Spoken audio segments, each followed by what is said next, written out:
दोस्तों नमस्कार।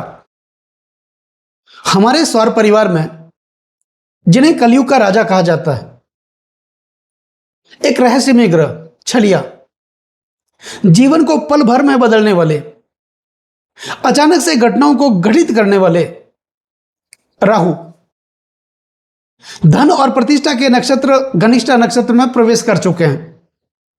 2 अगस्त 2026 को मंगल के स्वामित्व वाले नक्षत्र धनिष्ठा नक्षत्र में राहु ने संचरण किया और 10 अप्रैल 2027 तक ये धनिष्ठा नक्षत्र में ही रहेंगे। तो राहु के इस नक्षत्र परिवर्तन का प्रभाव कुंभ राशि वाले जातकों के जीवन पर किस प्रकार देखने को मिलेगा इस समय काल में, आज हम इस वीडियो के माध्यम से जानने वाले हैं और समझने वाले हैं। दोस्तों, राहु एक रहस्यमय ग्रह है जिन्हें छाया ग्रह कहा जाता है।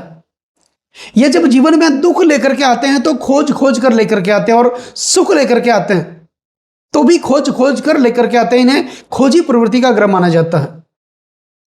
तो पहले राहु के कर्म को, राहु के स्वभाव को समझना बहुत जरूरी है। दोस्तों, राहु, कुछ विद्वान राहु को आध्यात्मिक अंधकार मानते हैं तो केतु को प्रकाश मानते हैं। हालांकि ये दोनों ग्रह चंद्रमा के उत्तरी व दक्षिणी ध्रुव हैं। राहु की छाया धरती पर पड़ती है, भूलोक पर पड़ती है, वही केतु की छाया अंतरिक्ष में, आकाश में। राहु धरती में छुपे रहस्यों में रुचि लेते हैं क्योंकि राहु की रुचि इंद्रियों की तुष्टि में है। राहु सुखलोभी है। राहु का संबंध प्रेम और विश्वास में नहीं है। राहु सामाजिक मर्यादाओं को नहीं मानते। ये स्वतंत्र प्रवृत्ति के ग्रह माने जाते हैं। इनका संबंध प्रेम और विश्वास में कतई नहीं है। इस दुनिया में जितने भी अनैतिक कृत्य, छल, कपट, आडंबर, प्रपंचपूर्ण कार्य, व्यक्ति का परिश्रम हवाई के लिए बनाना, ये सब राहु के अधीनस्थ आते हैं।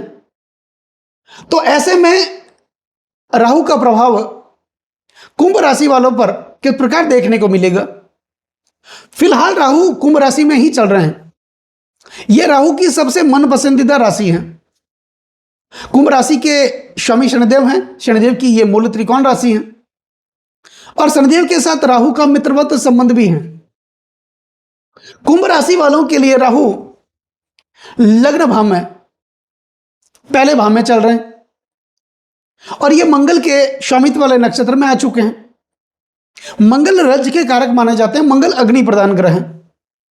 कहते हैं मंगल की अच्छी स्थिति गोचर में या जन्म कुंडली में सुखद काम शक्ति का निर्माण करती है पति और पत्नी के बीच, और अशुभ स्थिति काम शक्ति को ही खत्म कर डालती है। तो एक सुखी दाम्पत्य जीवन के लिए पति और पत्नी के बीच संतुलित काम शक्ति का होना जरूरी माना जाता है। और वैसे भी मंगल सेनानायक है, सेनापति हैं। वो आत्मविश्वास के कारक माने जाते हैं, ऊर्जा के कारक माने जाते हैं, पद और पदोन्नति के कारक भी माने जाते हैं। और मंगल के बारे में एक कहावत प्रचलित है, तुष्टो ददाति साम्राज्यम रुष्टो हरति तक्षणात्, की जब मंगल प्रसन्न होते हैं किसी भी व्यक्ति को अपना समय आने पर वो साम्राज्य दे देते हैं। और यही मंगल जब रुष्ट होते हैं, नाराज होते हैं, प्रसन्न होते हैं, तत्काल उस साम्राज्य का वो हरण भी कर लेते हैं। अब जिनका नाम ही मंगल है वो जब देने लगते हैं जंगल में मंगल कर देते हैं, अन्यथा अमंगल करते भी देर नहीं लगाते हैं। और मंगल जल्दबाजी के कारक माने जाते हैं, वो जल्दबाजी करवाते हैं। और राहु की प्रवृत्ति भी यही है, राहु भी जल्दबाजी के कारक माने जाते हैं। अचानक से हमारे जीवन में घटनाओं को घटित भी कर देते हैं। तो ये मंगल के नक्षत्र में गोचर कर चुके हैं। और कुंभ राशि वालों के लिए मंगल तृतीय, तीसरे भाव के स्वामी बनते हैं और दशम भाव, कार्य क्षेत्र का भाव, इस भाव के स्वामी बनते हैं। और अगर देखा जाए तो राहु लग्न भाव में शनिदेव की मूल त्रिकोण राशि कुंभ राशि में ही विराजमान है, पहले भाव में विराजमान है। तो ऐसे में राहु का जो फल मिलेगा कुंभ राशि वालों के लिए वो अति आत्मविश्वास से भरा होगा, आत्मविश्वास से लबरेज वाला होगा। क्योंकि पहला जो भाव होता है वो स्वास्थ्य का भाव माना जाता है, गुणों का भाव माना जाता है, व्यक्तित्व का भाव माना जाता है, चरित्र का भाव भी माना जाता है। तो राहु एक सपना है, राहु एक जुनून है, और राहु व्यक्ति को प्रबल इच्छा शक्ति देते हैं। ये जुनून भी देते हैं और आगे बढ़ने की प्रवृत्ति देते हैं। कहते हैं जीवन में कुछ कर गुजरने का जज्बा रखने वाले को उन्हें उम्र के बंधन में कभी नहीं बांधा जा सकता और न ही उनके अरमानों को कैद किया जा सकता है, क्योंकि हर असंभव को संभव बनाना ही उनका प्रथम लक्ष्य होता है। यह किसी भी उम्र में दे सकते हैं। ऐसा जुनून, ऐसा जज्बा सिर्फ एक ही ग्रह दे सकते हैं, वो है राहु। तो कुंभ राशि वालों के पहले भाव में राहु है। इसका मतलब ये आपके गुणों में वृद्धि करेंगे, आपकी ये स्वास्थ्य को अच्छा करेंगे। पहले क्या हो रहा था, आप सोच तो रहे थे कि अपना स्वास्थ्य अच्छा रखें, जिम में जाएं, सुबह जल्दी उठें, मॉर्निंग वॉक करें, मेडिटेशन करें, लेकिन आलस्य तो चल ही रहा था। सुबह जल्दी ही उठना किसको अच्छा लगता है? किसी को अच्छा नहीं लगता। लेकिन अब जब राहु मंगल के नक्षत्र में प्रवेश कर चुके हैं और ये शनि के मूल त्रिकोण राशि में आपके लग्न भाव में विराजमान है, ऐसी प्रबल इच्छा शक्ति, ऐसा जुनून आपको देंगे। अब जल्दी भी उठेंगे, मेडिटेशन करेंगे, जिम में जाएंगे, यानी अपने स्वास्थ्य को अच्छा रखने का प्रयास करेंगे, अपनी बॉडी को फिट रखने का प्रयास करेंगे। तो इसका प्रभाव आपके मानसिक स्तर पर देखने को मिलेगा। दोस्तों, यह भी नहीं भूलना है कि लग्नस्थ राहु व्यक्ति को स्वार्थी भी बनाता है। अब देखा जाए तो इस कलयुग में स्वार्थ किसके पास नहीं है? हर कोई तो स्वार्थी है। इस कलयुग में सर्वत्र राहु का ही तो प्रभाव है। और ये इस कलयुग की हकीकत है कि जो व्यक्ति जितना स्वार्थी होता है वो उतना ही तरक्की करता है। यह हकीकत है, इससे कोई इंकार नहीं कर सकते। तो यहां पर यह स्वार्थ तो देंगे ही, और स्वार्थ के बिना हम तरक्की कर ही नहीं सकते। किसी न किसी क्षेत्र में, कोई न कोई काम में हर व्यक्ति का स्वार्थ जुड़ा हुआ होता है। तो कुछ आगे बढ़ने का स्वार्थ, आगे बढ़ने का जज्बा, आगे बढ़ने की शक्ति, ये राहु आपको देने वाले होंगे कुंभ राशि वालों के लिए। दोस्तों, मंगल के स्वामित्व वाले नक्षत्र धनिष्ठा नक्षत्र में ये प्रवेश कर चुके हैं और मंगल कुंभ राशि वालों के तीसरे भाव के स्वामी भी बनते हैं। तीसरा भाव पराक्रम का है, तीसरा भाव साहस का है, तीसरा भाव ग्लैमर का माना जाता है, भाई बहनों का माना जाता है, और भाई बहन के कारक तो मंगल ही माने जाते हैं। निश्चित तौर पर आपके जीवन में पारिवारिक सुखों की प्राप्ति होगी, भाइयों के साथ अच्छे संबंध स्थापित होंगे, बहनों के साथ अच्छे संबंध स्थापित होंगे, पारिवारिक सुखों की प्राप्ति भी होगी।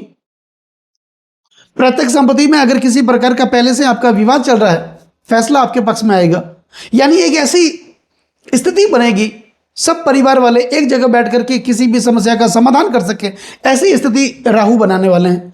और मंगल यहाँ पर वो शक्ति आपको देने वाले हैं। आप अपने परिवार को एक रखने का प्रयास करेंगे। आप चाहेंगे कि आपका पूरा परिवार आपके कहने पे चले, मर्यादित रहें, और आत्मविश्वास की प्राप्ति तो आपको होगी ही। निर्णय शक्ति आपके अंदर बढ़ेगी, और कहा जाता है एक अच्छा निर्णय सही समय पर सही लिया गया निर्णय पूरे जीवन को बदल सकता है। तो ग्लैमर के क्षेत्र में, सोशल मीडिया के क्षेत्र से अगर आप अर्निंग करना चाहते हैं, तो यह स्थिति जब तक राहु धनिष्ठा नक्षत्र में रहेंगे, धन और प्रतिष्ठा के नक्षत्र में रहेंगे, यह आपके लिए बहुत अच्छी स्थिति का निर्माण करने वाले होंगे। यानी जो लोग इंस्टाग्राम से, फेसबुक से, यूट्यूब से अर्निंग करना चाहते हैं, उनके लिए तो यह स्थिति अच्छी है। नौकरी के क्षेत्र में अगर देखा जाए तो यह स्थिति बहुत अच्छी रहेगी। मंगल शासन प्रशासन के कारक माने जाते हैं। जो लोग आर्मी में जाना चाहते हैं, उच्च अधिकारी बनना चाहते हैं, कंपटीशन फाइल करना चाहते हैं, या पुलिस प्रशासन में से जुड़ना चाहते हैं, उनके लिए भी यह स्थिति जब तक राहु मंगल के नक्षत्र में रहेंगे तक तो यह स्थिति आपके लिए बनेगी। अब मंगल आपके 10वें से भी बनते हैं। 10वां भाव ऊंची पदवी, मान मर्यादा और प्रतिष्ठा का माना जाता है। यह भाव सपनों और इच्छाओं का माना जाता है। निश्चित आपके सपने दबे हुए थे, आपकी इच्छाएं पूरी नहीं हो रही थी, अब आपके वो सपने, आपकी इच्छाएं पूरी होगी। यह भाव शासन प्रशासन का भाव माना जाता है। अगर आप नौकरी करते हैं, शासन प्रशासन से आपको फायदा होगा। अगर आप व्यापार करते हैं, शासन प्रशासन से आपको फायदा होगा। मान सम्मान पद प्रतिष्ठा की प्राप्ति होगी। आप कर्म क्षेत्र से जुड़ेंगे, कर्म को सबसे ज्यादा प्राथमिकता देंगे, और कार्य करने के प्रति आपका जुनून भी बढ़ेगा। पद और प्रमोशन की प्राप्ति होगी। कोई ना कोई नई जिम्मेदारी आपको मिल सकती है, और उस जिम्मेदारी का तय समय पर निर्वाह करते हुए आप आगे बढ़ेंगे। निश्चित तौर पर सफलताओं के भंडार आपके लिए खुल जाएंगे। अब राहु के पास मुख्यतः 3 दृष्टियां हैं। गुरुव्रत दृष्टियां इनकी मानी जाती हैं। जहां देवगुरु बृहस्पति की दृष्टि जाती है, वहां पर राहु की दृष्टि मानी जाती है। राहु सप्तम दृष्टि से आपके सप्तम भाव को देख रहे हैं। हालांकि सप्तम दृष्टि तो हर ग्रहों की होती है, क्योंकि सप्तम भाव पति पत्नी का होता है और ये हमारे कार्यक्षेत्र का भाव माना जाता है, दाम्पत्य जीवन का भाव माना जाता है। हर व्यक्ति अपनी पत्नी की जिम्मेदारी, अपनी पत्नी की सुरक्षा, अपनी निजी प्रॉपर्टी की सुरक्षा स्वयं करता है, इसलिए शुभ ग्रहों के सप्तम दृष्टि दी गई है। इसके अतिरिक्त राहु को दो मुख्य और दृष्टियां दी गई है, 5वीं और 9वीं दृष्टि। तो यहां से राहु लग्न भाव से इनकी पंचम दृष्टि होगी आपके 5वें भाव पर, त्रिकोण भाव पर। 5वां भाव संतान का माना जाता है, आपकी संतान के लिए भी ये स्थिति अच्छी रहेगी। यह भाव प्रणय संबंधों का भाव माना जाता है। गुरु के बुध के घर पर राहु की दृष्टि होगी, राहु के साथ भी बुध का मित्रवत संबंध माना जाता है, तो आकस्मिक धन की प्राप्ति होगी, क्योंकि यही पंचम भाव आकस्मिक धन का माना जाता है। यह भाव प्रणय संबंधों का माना जाता है। आपका किसी के साथ प्रेम संबंध भी स्थापित हो सकता है, प्रेम से जुड़ सकते हैं या पहले से जुड़े हुए, वो प्रेम आपका शादी में बदलेगा। आपकी संतान के लिए स्थिति बहुत ही अच्छी है। अब राहु की मुख्यतः जो नवम दृष्टि वो आपके भाग्य भाव पर जा रही है, शुक्र के घर पर। शुक्र के साथ भी राहु की मित्रवत मैत्री भी मानी जाती है, तो आपके भाग्य में विशेष जागृति देखने को मिलेगी। भाग्य में जो रुकावटें आ रही थी वो रुकावटें दूर होगी। पिता के साथ आर्थिक सहयोग बढ़ेगा, पिता के साथ अच्छे संबंध स्थापित होंगे, जिसके कारण आपके रोजगार में पिता की मदद भी मिलेगी। धर्म से आप जोड़ेंगे, अध्यात्म से आप जोड़ेंगे, जहां भी धार्मिक कार्य होंगे, मांगलिक कार्य होंगे, आप अपने आप को आगे रखेंगे, जिसके कारण आपके जीवन में मान सम्मान पद प्रतिष्ठा की प्राप्ति भी देखने को मिलेगी। तो यह स्थिति रहेगी 2 अगस्त 2026 से लेकर 10 अप्रैल 2027 तक कुंभ राशि वालों के लिए। जब तक राहु मंगल के स्वामित्व वाले नक्षत्र धनिष्ठा नक्षत्र में रहेंगे, धन और प्रतिष्ठा के नक्षत्र में रहेंगे, धन की आवक होगी, डेली इनकम आपकी बढ़ेगी, आपकी आर्थिक स्थिति अच्छी होगी, कर्जों से आपको मुक्ति मिलेगी, खर्चों से आपको मुक्ति मिलेगी। तो यह स्थिति आपके लिए रहने वाली है। तो दोस्तों नमस्कार।